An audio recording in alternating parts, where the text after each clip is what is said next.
Testing. Woo. Hello. We're there. Fantastic. All right. Cool. Good morning, everyone. Good morning, everyone. There's good teachers. Fantastic. Weird to be on this side, and I've got a phone out, which might trigger some teachers. Anybody upset? Ma'am, I wrote my speech today rather than just winging it. All right. If the genius of invention were to reveal tomorrow the secrets of immortality, of eternal beauty and youth, for which all of humanity is aching, the same agents which prevent a mass from changing would likewise resist this force of the new knowledge until time gradually modifies human thought. Nikola Tesla. My second quote, if you have no great words of your own, borrow somebody else's, by Jonathan du Plessis. Good morning, everyone. My name is Jonathan. I have the absolute privilege of not only speaking here today with the incredible team at Oxford who have to listen to this for the third time. Well done, guys. But I also have the privilege of being part of quite an incredible project, company thing that I don't single-handedly do, but I appreciate Michelle's message. There's an incredible team behind me, and I get to be here today while they are toiling and working away to bring us closer to the classrooms of tomorrow and drink a lot of coffee and have a couple of samis. So I'm a bit jittery. We develop textbooks with our incredible partners, curriculum, hardware, software, and professional development solutions that allow schools to teach coding and robotics in their classrooms. So, to get started, let's play a small game. I'd like all of you to please stand up.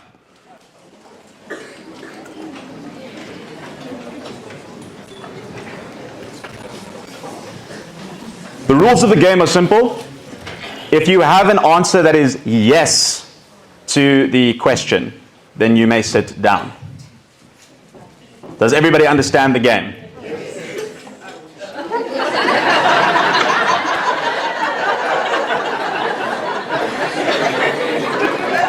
We all got there eventually. May we please all stand up again? It's also nice to get in some exercise. Question number 2. I did not use a GPS to get here today. If your answer is yes, I did not use a GPS, you may sit down. If your answer is no, I used a GPS, stay standing. Fair. Please stand up. Question number 2, or 3 if you're counting one of them. What was the second question? I've got it here. I think I'm very clever, but I do write things down. Question number 2. I was invited here today via phone or email. Nobody invited in person. All right, fair point. Last question, everybody up.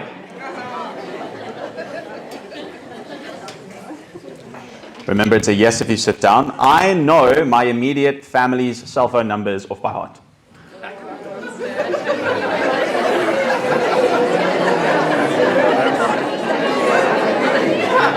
You may all sit down.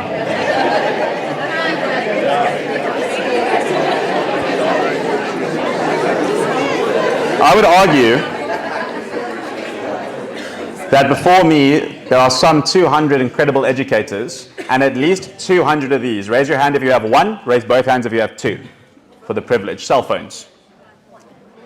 So about 200 teachers in front of me, you got 2, well done.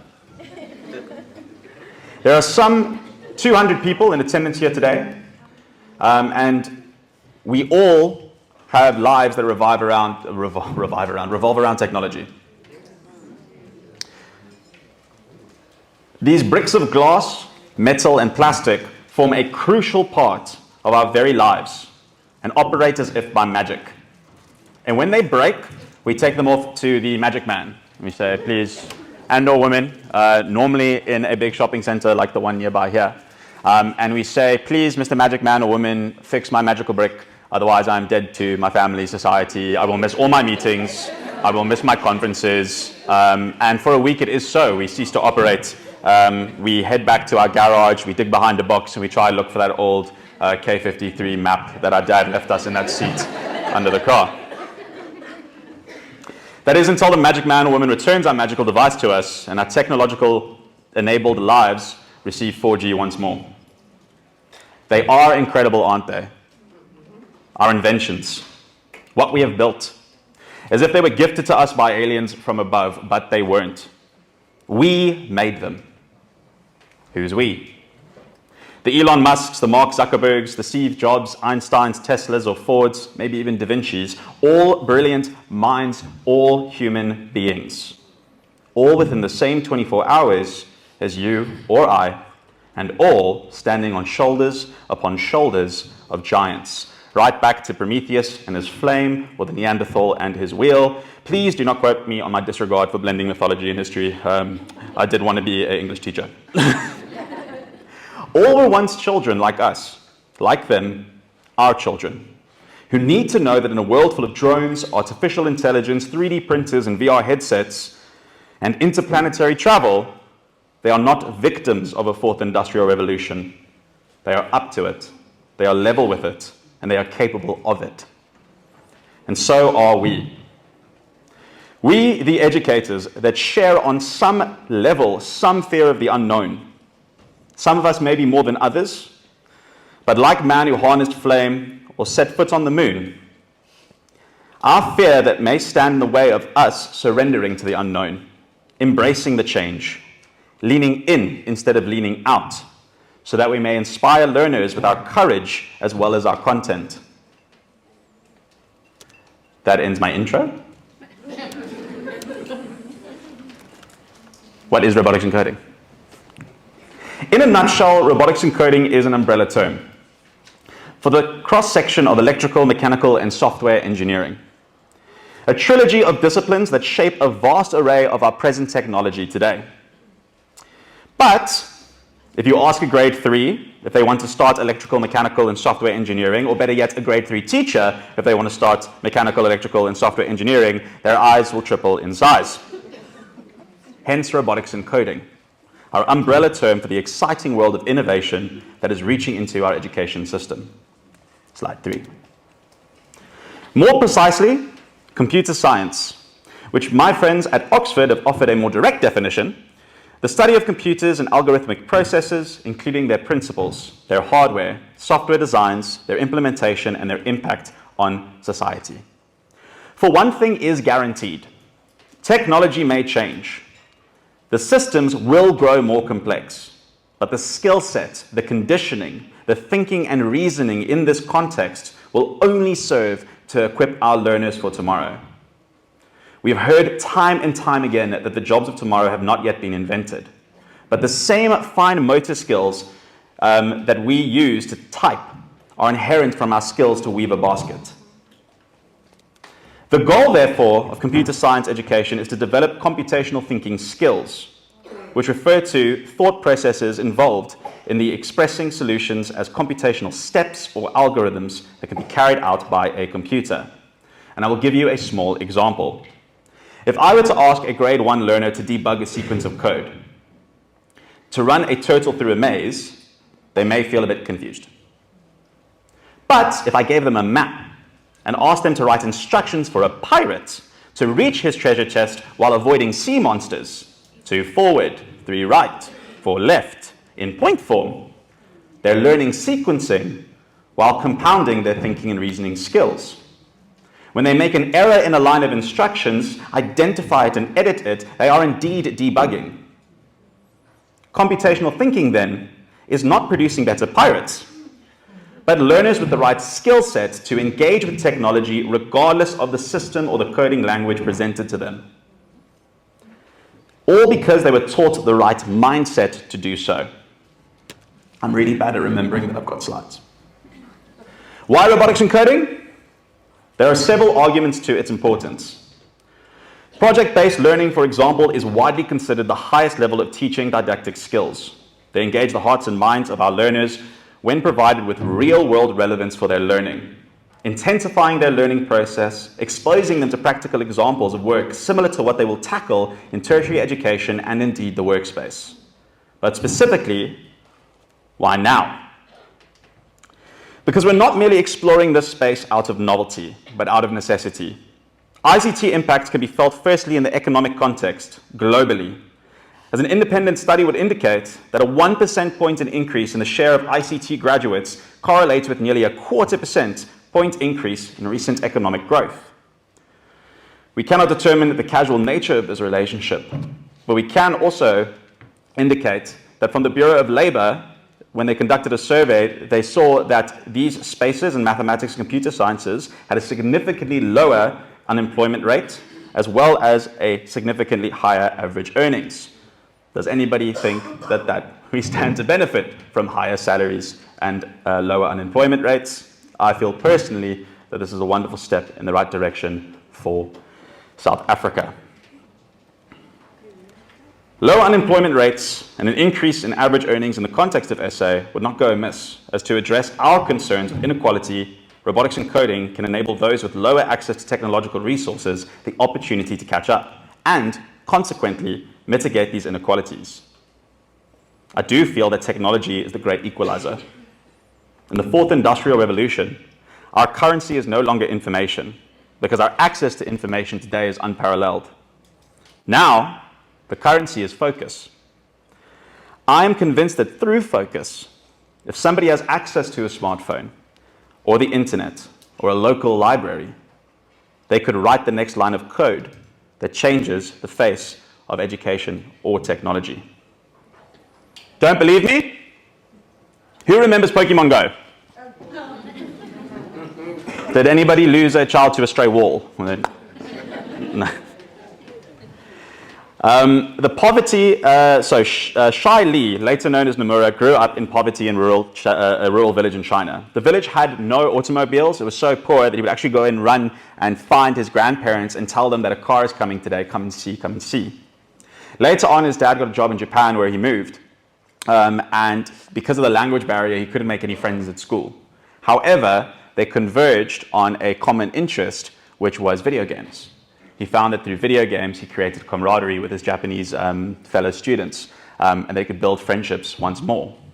So enamored and impressed by video games, he actually started a paper route, whereby he would save up enough money to start to buy components and build his own computer. Later on in his career, he was picked up by the Shinshu University, and later American researchers headhunted him for Google, whereby he became the lead developer on the Pokemon Go game. There must be more like him. It's no surprise that technology and CS education are likewise frequently considered critical in narrowing income gaps between developed and developing countries. In South Africa, we're fortunate to have quite a progressive view. We do feel that radical mechanisms do need to be put in place, and that's why we're here this morning.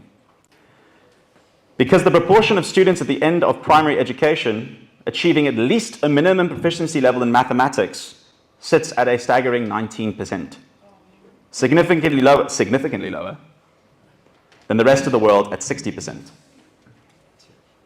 The number of young people in Africa's workforce is set to increase to 375 million by the year 2030. By 2030, that means Africa will account for more than 50% of the world's college-bound population. It's through technology that we can meet the challenges of tomorrow. If nothing changes, nothing changes. One of my favorite quotes by author Courtney C. Stevens. If nothing changes, nothing changes. A scary statistic, I believe I'm on slide 14 now. I will share this later. The UNESCO Institute of Statistics estimates, we just went through this. I had a wonderful conversation in the talk that we held at PE with the Professor Mudley, who he took some of the sessions in those workshops, and we discussed the funny nature of life and its trajectories. When I was a child, I was so scared of telling my parents that I wanted to be a lawyer or be a doctor, because I thought that if I said the words, lawyer, doctor, it would set an irreversible chain of events that would have me end up in a lab coat or in court as a lawyer.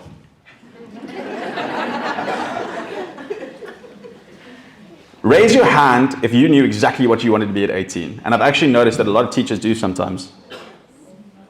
It's not a pride thing, that's fine. Life is funny that way. Raise your hand if you are what you wanted to be at 18. Because I was going to be Pierce Brosnan. When a student of yours asks, why am I learning robotics and coding? Tell them that like acrylic or pottery, it's another skill or medium with which you can express your ideas. It does not force you to be an engineer, just like reading does not force you to be a librarian or writing an author. It is a skill that you can acquire, and who knows what field you can apply it to. I find that when I host a lot of these talks, I do struggle to connect with my students because it's very easy for me to sell future-focused work and subjects to educators, and the kids are like, yeah, breaks in 10 minutes. I remember I had Morgan Freeman do a speech at my school once upon a time, and I was way more concerned about the girl I had to speak to at break. That was my logic, and now I look back, I'm like, Morgan Freeman. So what I tend to do when I go through some of my career day talks is talking to some of the sciences or fields that are associated with robotics and technology. It is so incredible that South Africa is carving out robotics and coding as its own thing. But the reality is I have history teachers, English teachers, economics teachers probably here today who can leverage technology. And ultimately, we're not going to be treating coding and robotics as its own thing, but like reading, like writing, a medium with which we explore all of our subjects.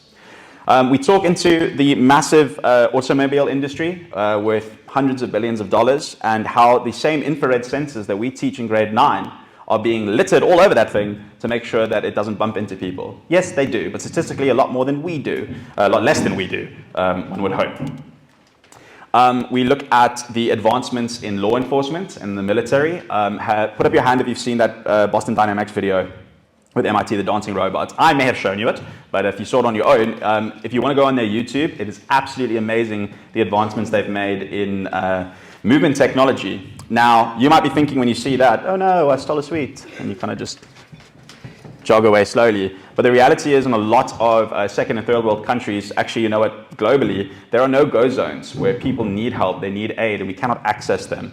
Whereas through revolutionary advancements in technology, these robots can go into these no-go zones and give the people the help they deserve.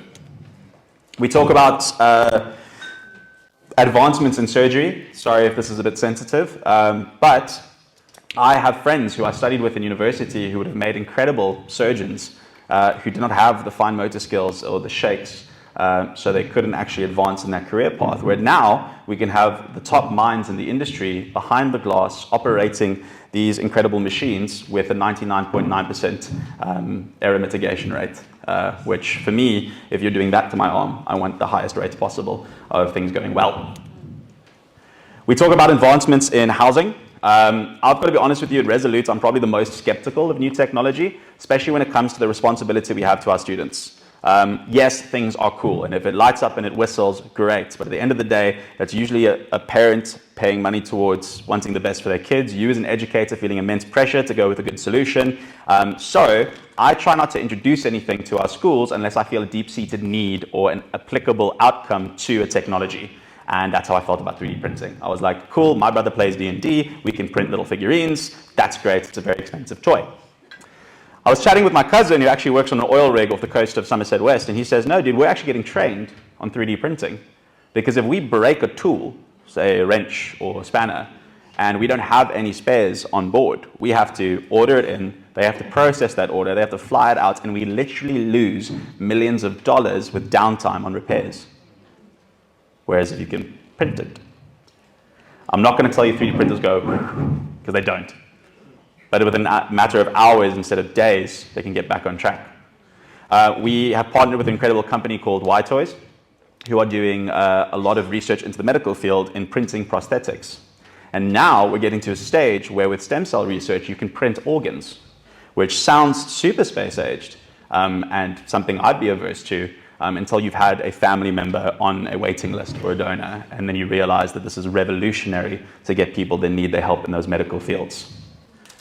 Raise your hand if you'd eat like artificial meat, like 3D printed meat. Anyone? Not yet? Still the same thing? Nothing died? We'll do a whole nother talk another day on the ethics of how we feel about that. Similarly, in the medical space, Who's heard of Neuralink? I know I'm making like raise a lot of hands. Yeah. Neuralink is an incredible move towards our understanding of the brain and its mechanisms, how it works. How I describe it to grade 3s, which I'm much better at than adults, is we're basically robots, extremely complex, and we function on electricity. And if you have an idea, like making up stuff in front of a microphone really quickly, those neurons are firing down a highway, and that becomes a 5 or 6 lane highway. And as we age, some of that can degrade. Now, through incredible work by Elon Musk and other minds in other industries like him, we are looking at the reparative efforts that we can have with devices such as Neuralink, whereby you can operate machinery using your thoughts. You can repair issues like Alzheimer's or dementia. My only problem, though, is I don't want to hear every now and again, because I know from a corporate perspective, people will shelve out to get into that brainwave and make sure that you get really thirsty after this. That was not a plug, by the way. I'm not getting kickbacks from Coke, unless you're watching this. So how do we integrate robotics and coding into the classroom of today? I am quite proud of the Western Cape schooling system in that you guys are cautious and you are respectful of your students. Notional hours are fought over constantly between maths and English and who's got the most important subject, and me as a drama kid, I'm like, what about us? But if you are looking at integrating robotics and coding, we have several iterations of how to do so. What I would say is no start is a bad start. I've got schools that are here today already told me they're using other solutions, and I'm like, that's awesome. But that's awesome. And it's because you have that, you've overcome that fear of failing forward. You're just going to try something, and it will. And if you are trying, you're ahead of so many schools that have decided that they are scared and that they don't want to look silly in front of their kids.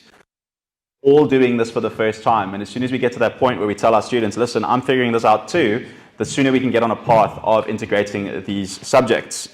If you think about some of the examples that I just went through, when you look at art, you could introduce subjects or courses like the art of music, whereby you have AI programs that you can upload your favorite songs to, and it will start to play back what it thinks you enjoy based on those selections. The more data you give it, the better it gets. So it sounds like somebody bashing dustbin lids together at the beginning will start to come out as music that is entirely your own based on what you have given the algorithm.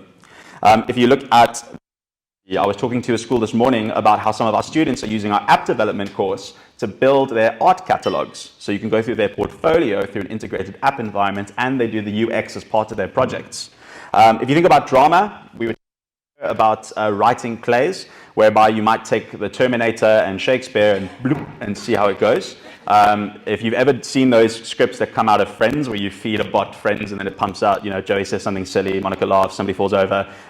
Those are getting better and better, and it's really incredible to see it. The art that comes in, because I've spoken to some copywriters, is somebody going into that and taking it from gobbledygook to something beautiful and something great and workable. And those are just a few of the examples of where we could look for lateral in robotics and coding in your timetables, and how we can use subject integration to start teaching robotics and coding if we're not yet carving out timetables to do so.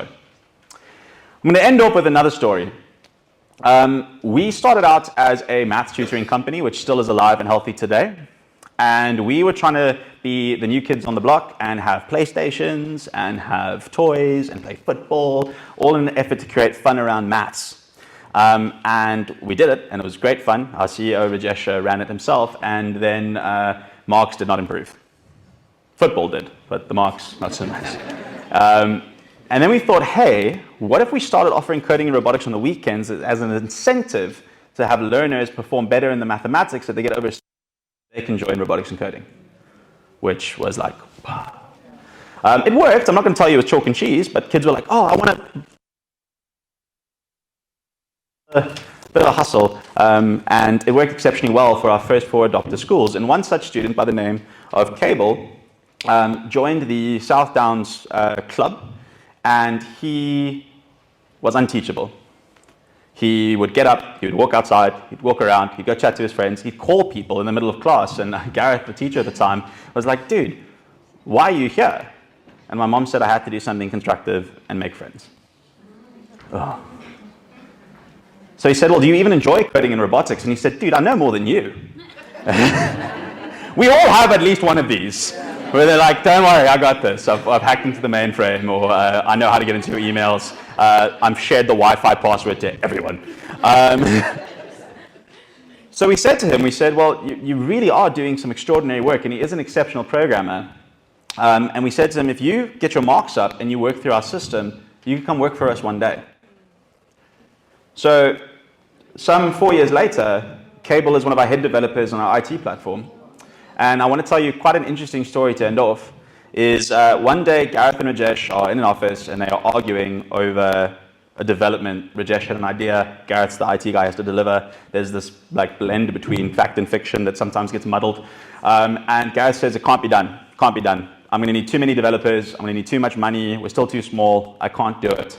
What he wanted was he wanted a browser-based IDE system that was device agnostic. So whether you had an Apple or a Windows, whether you're using a tablet or a cell phone, you could log into our system, not have to install anything and bypass security on your servers, and start programming and coding, whether it's block-based, text-based, and have virtual environments, because hardware is expensive and it's not realistic for every school to have 100 robots. I have them for you, but you don't need 100. You don't have 1,000 computers in your school for 1,000 kids taking IT. You have a computer lab that you walk them through.